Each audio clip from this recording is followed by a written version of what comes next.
Deputy First Minister, Minister, distinguished guests, Lords, ladies and gentlemen, a very warm welcome to all of you and thank you for attending this evening. I would particularly like to extend a very warm welcome to our Deputy First Minister, Martin McGuinness, who has created something of a record by fighting 3 elections in 7 months. It is a pleasure also to welcome Robert Peston. Robert, if you're here with us in Belfast City Hall, you're not on BBC National News with yet another sorry economic tale to tell. So by your presence, I would like to think that all must be all right with the world of finance, global markets, bailouts, Euroland debt, IMF crisis, ECB crisis, and that recovery therefore must be close at hand. But I think that would be wishful thinking. Robert, we look forward to hearing your take on things a little later. I would like to give a very warm welcome to our communications partner, BT, represented here tonight by Colm, who, as you know, is the new Chief Executive of BT Ireland. Colm, we greatly value your support.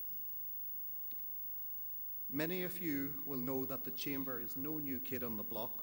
In the 229 years that it has been around, the Chamber has witnessed great events and momentous change globally.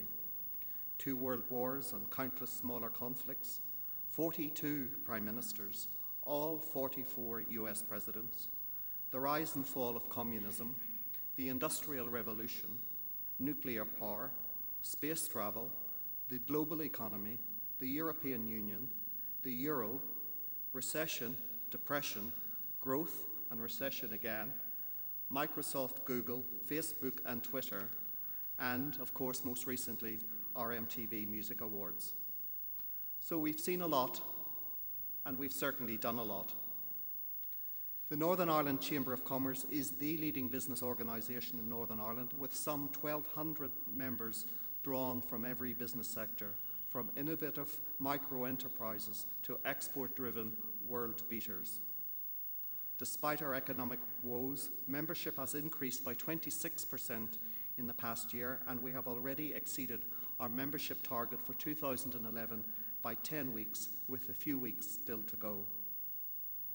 People in business recognise our relevance. Our recent success is now being widely recognised. In the past month alone, we have won 3 business awards, 2 from the Chartered Institute of Marketing and 1 from Women in Business, which recognise the strength of our marketing and profiling and the outstanding leadership and management shown by our wonderful Chief Executive, Anne McGregor. Now, I have no desire to be self-congratulatory, but the Chamber is effective and packs a punch when it is needed.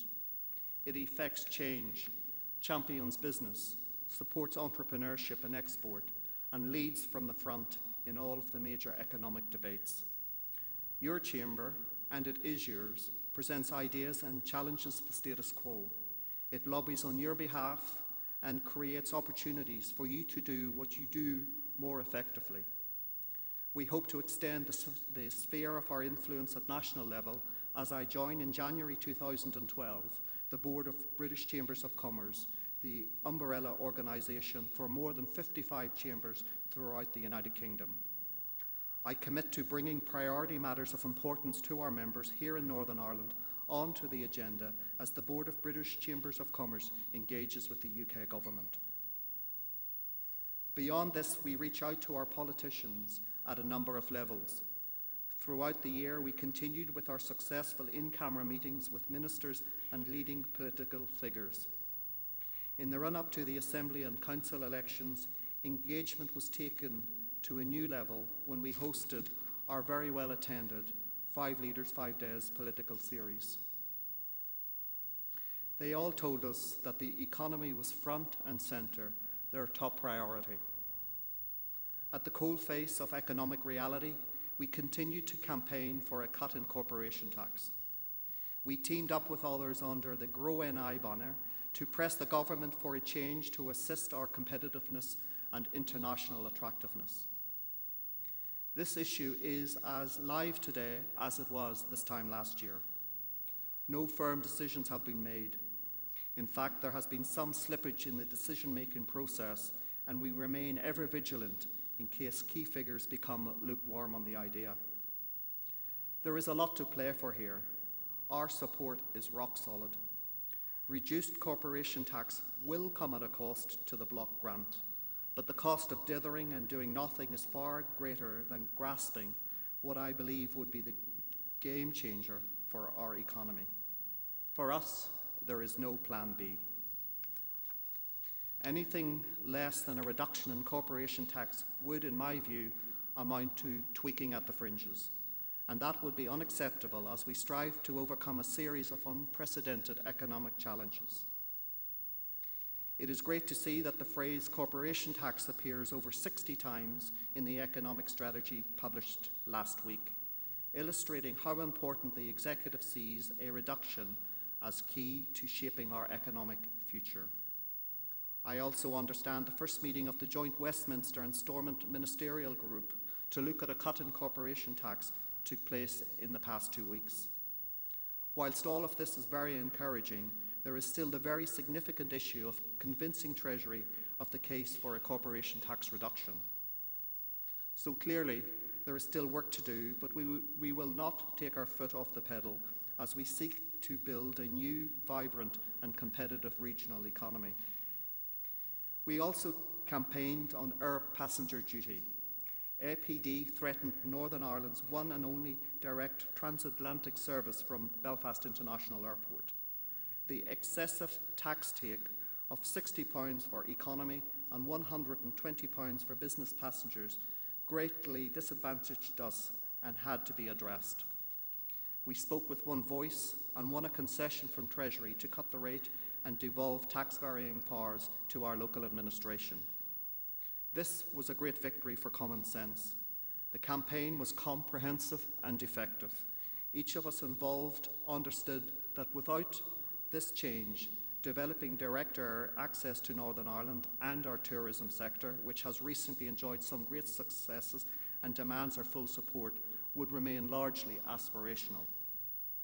Now we find ourselves in a better place, and with some properly structured support from government, we should be able to return to the international airline market as we try to attract new carriers and develop not only the tourism sector, but create the platform for easier access to new export markets for business.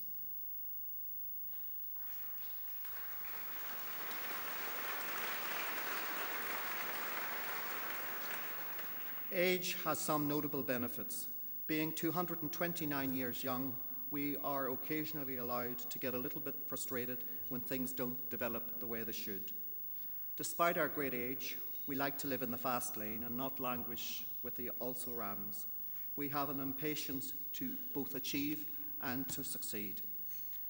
At this event last year, I set out what I believe the economy needed.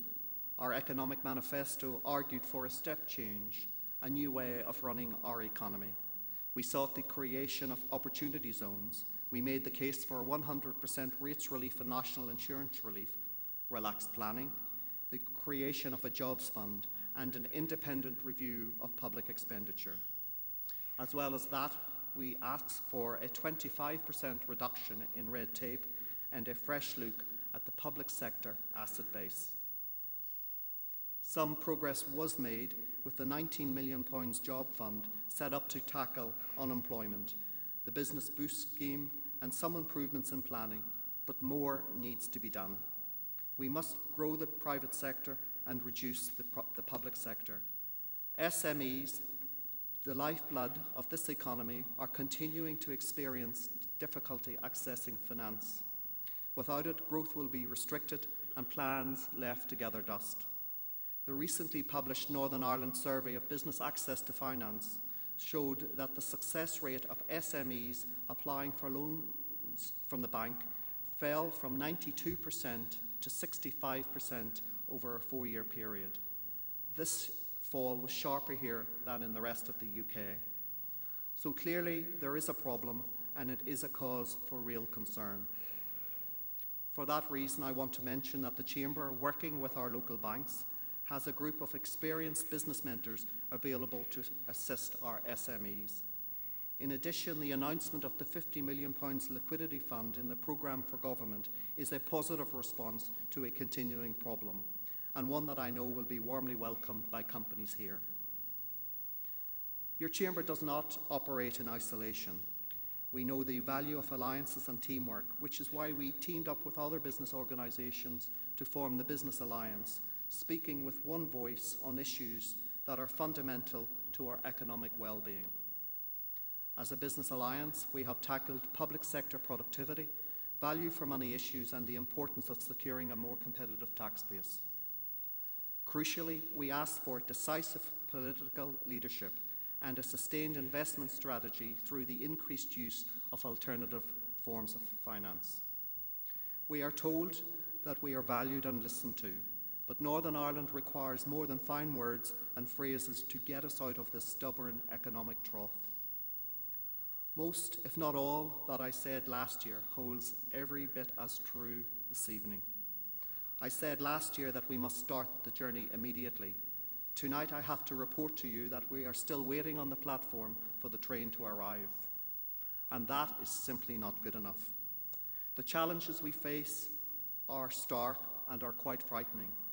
Last month we were told by government that recession in Northern Ireland manufacturing was longer, deeper, and recovery weaker than previously thought.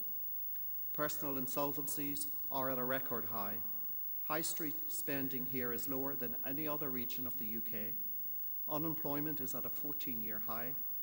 Public sector cutbacks, when they eventually touch down, will be severe and long-lasting. Property values are at rock bottom. Yet, 6 months on from the Assembly election, with the economy flatlining and confidence at a low ebb, the new programme for government and the investment in economic strategies to shape public services and the way they are delivered over the next 4 or 5 years have just been published. We very much support many of the commitments in the programme for government, including the planned promotion of over 25,000 jobs and the focus on our existing businesses through commitment to £300 million of investment in research and development. We also support the commitments to increase our manufacturing exports by 15%, to increase tourism, to improve planning performance, and to realign skills provision to the needs of business in areas such as science, technology, engineering, and maths. We also support many of the Executive's proposals for some £12.5 billion of expenditure set out in its investment strategy. The programme for government and the investment in economic strategies are now out for 3-month consultations. Then they will be reassessed and debated in detail before a final programme is approved. What worries me is the timetable that the Executive and the Assembly are working to get this past the post. It could be next spring before we get the programme for government and the strategies across the line, 5 or 6 months, which makes me think that there is a lack of urgency about the economic crisis we currently face and which will worsen with the passage of time. On its own, that would be bad enough, but the gap might be considerably more than the £4 billion in capital and revenue that has to be lopped off the budget in the next 4 years. There is talk of an emerging black hole in our finances, a shortfall that by 2014-2015 could amount to a staggering £2.5 billion. That is £2.5 billion on top of the £4 billion. And that is an appalling and frightening scenario. If tough and unpalatable decisions have to be taken, then for goodness sake, let's get on with the job. If major capital programmes have to be shelved or abandoned, let us hear about it sooner rather than later. And if, on the revenue side, we have to see our 12 departments and colossal but vitally important public sector restructured and cut, then realise that the longer this work is delayed, the bigger the black hole will become. In a region heavily dependent on the public sector, we know that a grim few years lie ahead. Detail, however, is in short supply. How will infrastructure investment fare? How many services will be cut? Which programmes and schemes will be jettisoned? The business community needs certainty. It must have direction and clearly stated objectives. If we are to play a full role in rebuilding the economy, then treat us as a full partner and not merely as a consultee. Call on us and we will answer positively. We will bring our considerable experience to the table. We will help with the task that is inescapable and growing in seriousness by the day. We will contribute to an economic blueprint for a new Northern Ireland, for that is what is needed, one that will give pride of place to the private sector as we try to rebalance the economy. We must be bold, imaginative and decisive. We must lead from the front. We have done it before in our 229-year history, and we're more than willing to do it again. Thank you very much and have a great evening.